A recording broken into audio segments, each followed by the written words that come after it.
WAKR, and here we go.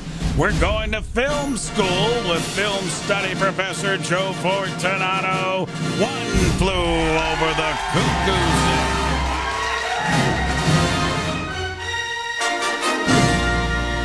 And this is one of the all-time great flicks that has a little bit of everything in it. And Joe, why don't I let you take it from there, my friend?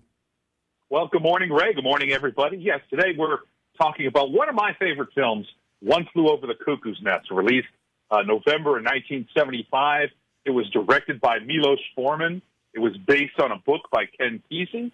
It starred, of course, Jack Nicholson, the late Louise Fletcher, who we lost last week, and kind of celebrating her by doing this today. Will Sampson, Brad Dourif. It won 5 Oscars. Best Picture, Best Actor, Best Actress, Best Director, Best Writing. In fact, it's one of only 3 films that's ever won all of those awards. We call it the Oscar Grand Slam. The other 2 being It Happened One Night in 1934 and The Silence of the Lambs in 1991. So it's in pretty heady company with those awards. In fact, the AFI Institute ranked it as the 33rd greatest movie of all time. And sort of on a personal note, it's the film that beat out Jaws, my favorite movie, as Best Picture. And if any film was going to beat out Jaws as Best Picture, I'm glad it was Cuckoo's Nest.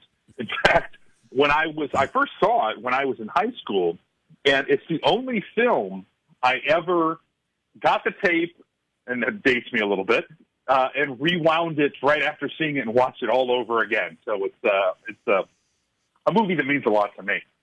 Kirk Douglas, the late great Kirk Douglas, actually owned the rights to the film and wanted to star in it. But by the time they got around to he was actually in the Broadway play of it. But by the time they actually got around to making it, he was a little too old for the lead role. So he passed the film rights down to his son, Michael Douglas. But Kirk kept a percentage of the profits. Michael Douglas originally was going to play the role of Billy Babbitt in the film. He didn't play anything, but he was a producer, and he won an Oscar for Best Picture as the producer. So even though he's not in the film, it's actually one of Michael Douglas's most successful enterprises in the entertainment industry. Joe, wouldn't you agree as well, when you look at Jack Nicholson in this film, this really launched the mega career for Jack? Yeah, he was already, a well-regarded actor and had actually been nominated for several Oscars up to this point, or Best Actor Oscars. But this one really kind of put him into, as you say, the mega stratosphere. Milos Forman, the director, actually really wanted Burt Reynolds to play the part of McMurphy. And Reynolds wanted to do it, but the studio wanted a more critically acclaimed actor, and they chose Jack Nicholson. Some other people who were up for that role, or at least considered, were Marlon Brando, Gene Hackman, Steve McQueen, and as I already mentioned, Burt Reynolds. Some of the extras in the film were actually authentic mental patients from the Oregon Mental Hospital where they filmed the movie. Louise Fletcher, who we've already talked about, won Best Actress. She was just signed a week before filming began, and she was apparently had auditioned repeatedly prior to that. But each time Milos Forman didn't think she was right. So she was preparing to film the movie Nashville, while Lily Tomlin was set to play Nurse Ratched. Ultimately, the two of them switched, and Louise Fletcher went on to, of course, win an Oscar for Best Actress in Cuckoo's Nest, and Lily Tomlin did pretty well with Nashville as well. Louise Fletcher was so disturbed by her own performance that she couldn't watch the film for years, and Nurse Ratched is sort of listed as one of the great villains in movie history. I almost hesitate to use that because it's such a subtle performance, but she really is one of the great villains in movie history. Joe, on location, you mentioned they actually did a lot of the filming for this movie at a mental institution. Yeah, they did. In fact, most of the film was shot up in Oregon. In fact, Will Sampson, who plays the Big Chief, was a park ranger in Oregon near where the movie was filmed, and he was selected for the part because he was the only Native American that the casting department could find who matched the incredible size of Chief Brompton, and it was really kind of a luck of the draw because they were about ready to give up on finding that actor for the role. Some other fun casting notes.